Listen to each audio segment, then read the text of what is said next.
Welcome to part 2 of my son's gastroschisis story. So hopefully you're just coming from my part 1. So I'm just gonna start off right where I ended in part 1. So I woke up in the recovery room and the doctors had told me I was fine and all this and that. So where I gave birth was just on an army base in Georgia at their hospital, and I was told like a couple weeks, what in the world? After a couple weeks of finding out we even had gastroschisis, we had this like plan, that I was going to be having a C-section. I was going to be having a C-section, and that they were going to have to schedule up in Atlanta, Georgia, which was about an hour and a half drive from where we were. Excuse me. So it was completely unplanned to not have it up there, and so a lot of the resources that we needed were not in this hospital. So as soon as I woke up, the doctor was like, okay, well, Mason's going to be transported up to the hospital up in Atlanta.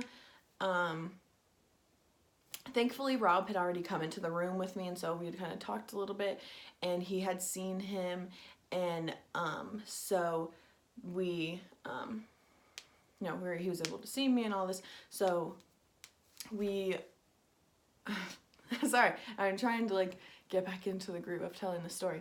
Rob was in the room with me. We were told Mason was going to be transported by ambulance up to Atlanta. So I obviously wanted to see him before he left. So, I believe I have a picture of like our first family picture.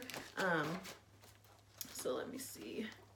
I might not have it in this book. I believe these are all just the ones we had taken at the NICU up in Atlanta. Oh wait, here we go. So, I might not have the first family picture, but I do have a picture of when I was just waking up from the, here we go. Or right when I had seen him, right when I was still in the recovery room. So right here, sorry about the glare. Please excuse my face in this one. I just came out of an emergency surgery. So these are some pictures. Again, sorry about the glare. And then there's little Mason, his cute little face. And yeah, so this was the first time I had seen him since he was born. And I wasn't able to hold him, or I might have. I just don't think I asked because he was in his incubator and I was just still a little woozy. So I got to see him, and then one of our really good friends down in Georgia drove Rob up to Atlanta.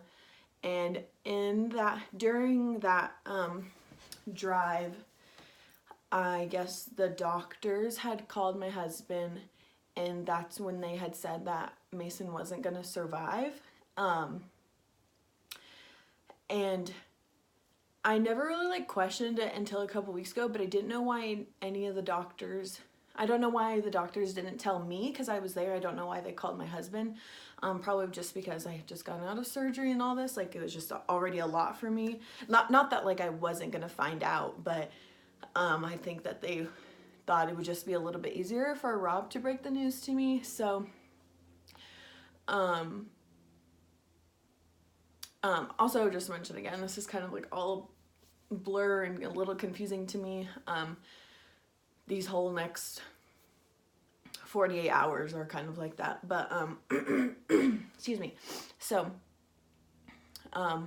obviously devastated. Rob calls me, and I could kind of tell over the phone that by his voice that something was not right, and he just kind of told me everything that the doctors had explained. And so the reason why he wouldn't have and didn't survive is that the hole in his abdomen on this side, the hole on his abdomen that his intestines were coming out of was extremely small. and there was no way for blood to flow. Like, it was just cutting off the circulation to his intestines, so there was no blood flow. And when he was, and intestines are usually, one, inside your body, two, if they were out and they were healthy, they would have been pink, you know, red, pink, would have looked healthy, and his were black. Yeah, so that's just, I think I know that the doctors knew that right away, but they just wanted to make sure that they wanted to double check and make sure that there was no options, you know, like a transplant or just like anything. And the transplant wasn't an option either, just because there wasn't enough viable intestines. So yeah, and so Rob called me, and I was like, okay, well, I'm gonna come up to Atlanta as fast as I can. I just had surgery, so I'm like, so I need to go up to Atlanta. I'm talking to the doctors, and I'm like, so I need to go up to Atlanta, you know, like that's where my son's going. They're like, okay, ma'am, well, you can't leave. You just came out of an emergency surgery. You have to stay here for like 36, 48 hours. And I was like, in my head, I sounded like the biggest bitch. I was like, are you kidding me? Like, I just found out my son's gonna pass away, and you're telling me I can't go see him? You're crazy. So she was like, okay, well, let me go talk to a doctor and I'll see what we can do. So by then I had called my father, my biological dad, and because he had lived in this not even 10 minutes from me and my husband at this time. So we lived on the same Army base, actually. So he came straight to me, you know, obviously, and he was just kind of with me while Rob was going up to Mason.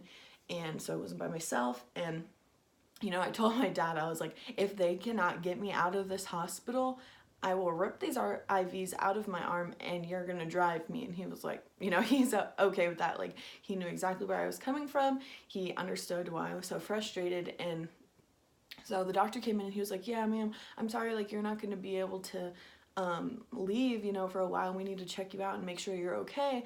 And I was like, you're crazy if you think I'm staying here. Like, I'm not staying here. I will get up and walk out of this room right now. I don't care what you're saying. And he was like, okay, please calm down. And I'm like, no, you can't tell me to calm down. Like, you don't know what I'm going through right now. You can't tell me to just chill out. And so he was like, okay, ma'am, I understand. I'm sorry. I'm gonna go see what I can do. Not even 15 minutes later, they came in my room and said they had an ambulance ready for me. But my condition was, as soon as I got to the Atlanta hospital, I had to sign into the women's, like, the women's section or center of the hospital or whatever. And I was like, okay, yeah, right. So they load me up into the ambulance, and oh my gosh, if any of you guys have ever ridden in an ambulance, one, it is the bumpiest, most comfortable ride ever. No one even, actually, I think someone sat back there with me, but he like, not that I was in the mood to talk or anything, but and luckily I had my phone, but he just like sat there so awkward and would just ask me every once in a while, are you okay? Do you feel okay? Blah, blah, blah. I hadn't had any pain meds by then, and like the way you lay on, like the way you're laying on the stretcher in the bed, the way you're laying on the bed stretcher thing in the ambulance, you're kind of like slanted down, which was very uncomfortable because my they didn't stitch my C-section scar, they just kind of like taped it. And so the way I was laying, my legs were a tiny bit bent, and so it was kind of like my thighs were having to like not push on my stomach, but it was kind of like pushing, and it was, I don't know, it was just really uncomfortable. And thankfully I had my phone, so I was able to text Rob, and he was like sending me pictures of Mason, then he was with him. And so